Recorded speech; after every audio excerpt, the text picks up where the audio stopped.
Hi everybody, today I'm going to read you The Elephant's Child from the Just So stories by Rudyard Kipling. It's an old story, even older than me. In the high and far off times, the elephant, O best beloved, had no trunk. He had only a blackish, bulgy nose, as big as a boot, that he could wriggle about from side to side, but he could not pick things up with it.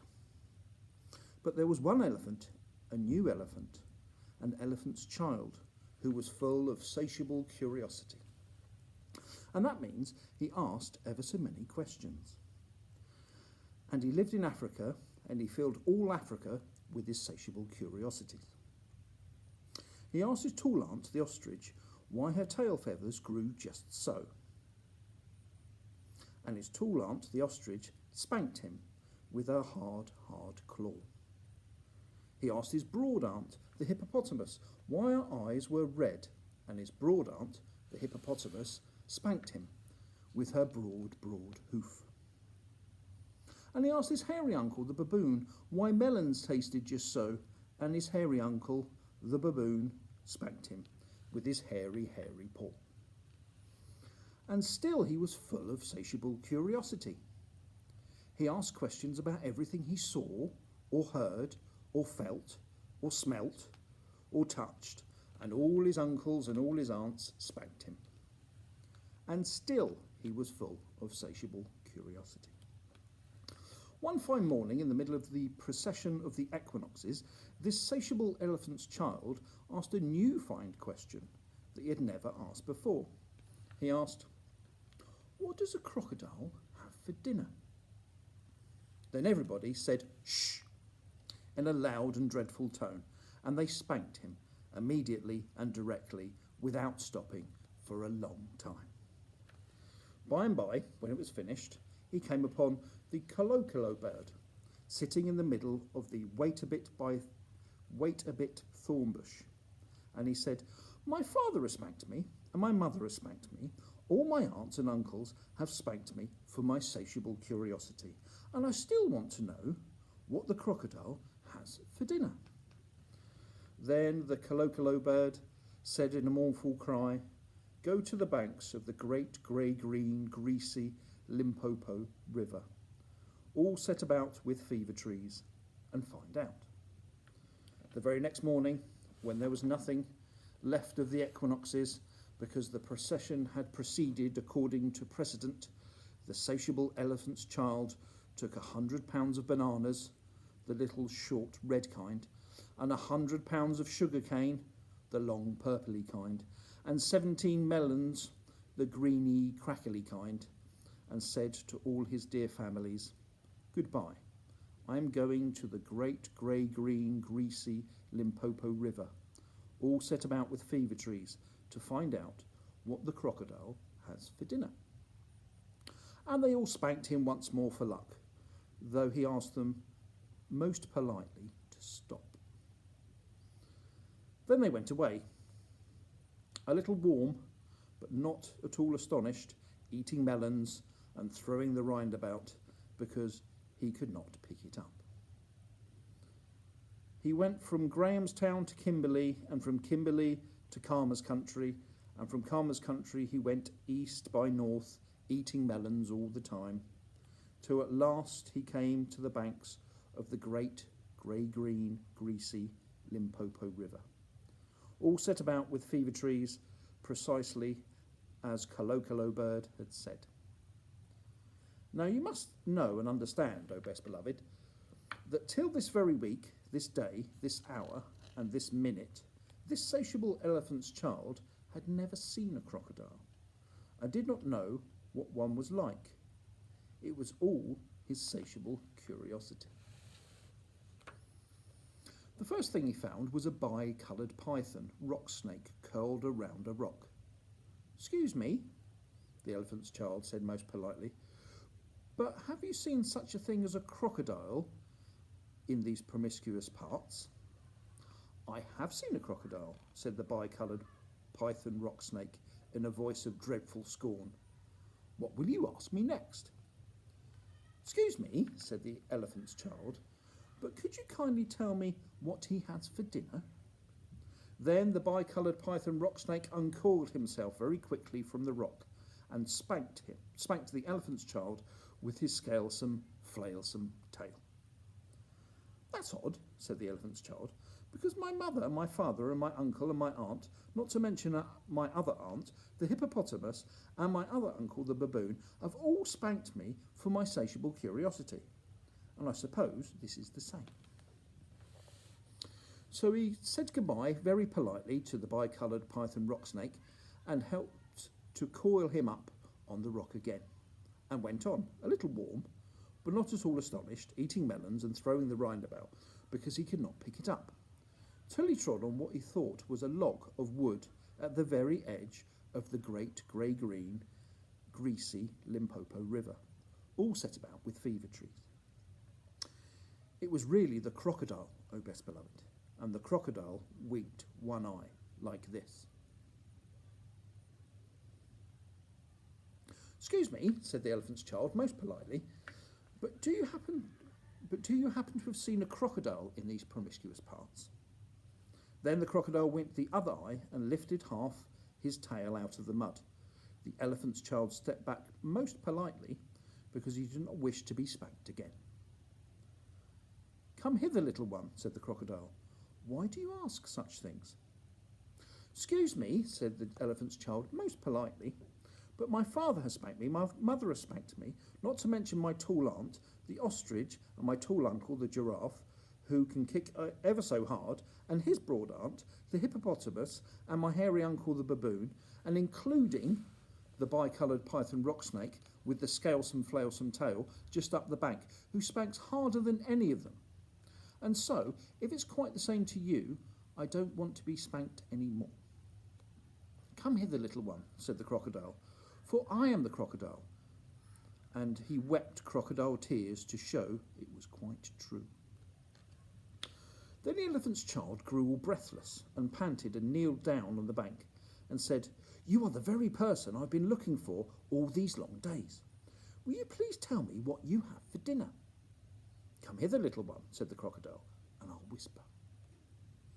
Then the elephant's child put his head down close to the crocodile's musky, tusky mouth, and the crocodile caught him by his little nose, which, up to that very week, day and hour and minute, had been no bigger than a boot, though much more useful. "I think," said the crocodile, as he said it between his teeth, "like this. I think today I'll begin with the elephant's child." At this, O best beloved, the elephant's child was much annoyed, and he said, speaking through his nose like this, "No, you're hurting me."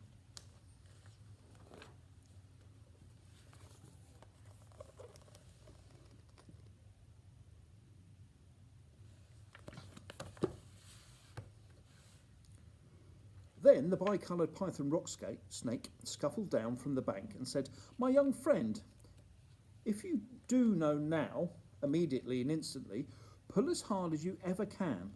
It is my opinion that your acquaintance is in the large pattern leather ulster," and by this he meant the crocodile, "will jerk you into the yonder limpid stream before you can say Jack Robinson." The elephant's child sat back on his little haunches and pulled and pulled and pulled, and his nose began to stretch. And the crocodile floundered into the water, making it all creamy with great sweeps of his tail, and he pulled and pulled and pulled. The elephant's child's nose kept on stretching, and the elephant's child spread all his little four legs and pulled and pulled and pulled, and his nose kept on stretching. And the crocodile thrashed his tail like an oar and pulled and pulled and pulled and pulled, and at each pull the elephant's child's nose grew longer and longer, and it hurt terribly. Then the elephant's child felt his leg slipping, and he said through his nose, which was now nearly 5 feet long, "This is too much for me." Then the bicoloured python rock snake came down the bank and knotted himself a double clove hitch round the elephant's child's hind leg. And he pulled, And the elephant's child pulled, and the crocodile pulled, but the elephant's child and the bicoloured python rock snake pulled hardest. And at last the crocodile let go of the elephant's child's nose with a plop that you could hear all up and down the Limpopo. Then the elephant's child sat down most hard and sudden. But first he was careful to say thank you to the bicoloured python rock snake, and next he was kind to his poor pulled nose and wrapped it all up in cool banana leaves and hung it in the great grey-green, greasy Limpopo to cool. "What are you doing that for?" said the bicoloured python rock snake. "Excuse me," said the elephant's child, "but my nose is badly out of shape and I'm waiting for it to shrink." "Then you will have to wait a long time," said the bicoloured python rock snake. "Some people do not know what is good for them." The elephant's child sat there for 3 days waiting for his nose to shrink, but it never grew any shorter. And besides, it made him squint. For, O best beloved, you will see and understand that the crocodile had pulled out into a really truly trunk, the same as all elephants have today. And at the end of the 3rd day, a fly came by and stung him on the shoulder, and before he knew what he was doing, he lifted up his trunk and hit the fly dead with the end of it. "Vantage number 1, said the bicoloured python rock snake. You couldn't have done that with your little mere smear nose. Try and eat a little now." Before he thought what he was doing, the elephant's child put out his trunk and plucked up a large bundle of grass, dusted it clean against his forelegs, and stuffed it into his mouth. "Vantage number 2, said the bicoloured python rock snake. You couldn't have done that with your mere smear nose. Do you think the sun is hot? It is, said the elephant, and before he thought what he was doing, he scooped up a scoop of mud from the banks of the great Limpopo and slapped it over his head, where it made a cool, sloshy mud cap, all trickily behind his ears. "Vantage number 3, said the bicoloured python rock snake. You couldn't have done that with your mere smear nose. Now how do you feel about being spanked again?" "Excuse me," said the elephant's child, "but I should not like it at all." "How would you like to spank somebody?" said the bicoloured python rock snake. "I should like it very much indeed," said the elephant's child. "Well," said the bicoloured python rock snake, "you will find that that new nose of yours is very useful to spank people with." "Thank you," said the elephant's child. "I'll remember that. And now I think I'll go home to my dear families and try." So the elephant's child went home across Africa, frisking and whisking his trunk. He wanted fruit to eat. When he wanted fruit to eat, he pulled it down from a tree instead of waiting for it to fall as he used to. When he wanted grass, he plucked it up from the ground instead of going on his knees as he used to. When the flies bit him, he broke off a branch of a tree and used it as a fly whisk that he made himself a new cool slushy squishy mud cap whenever the sun was hot. When he felt lonely walking through Africa, he sang himself down his trunk, and the nose was louder than several brass bands. He went especially out of his way to find a broad hippopotamus. She was no relation to his, and he spanked her very hard to make sure the bicoloured python rock snake had spoken the truth about his new trunk. The rest of the time he picked up the melon rinds that he had dropped on his way to the Limpopo, for he was a tidy pachyderm.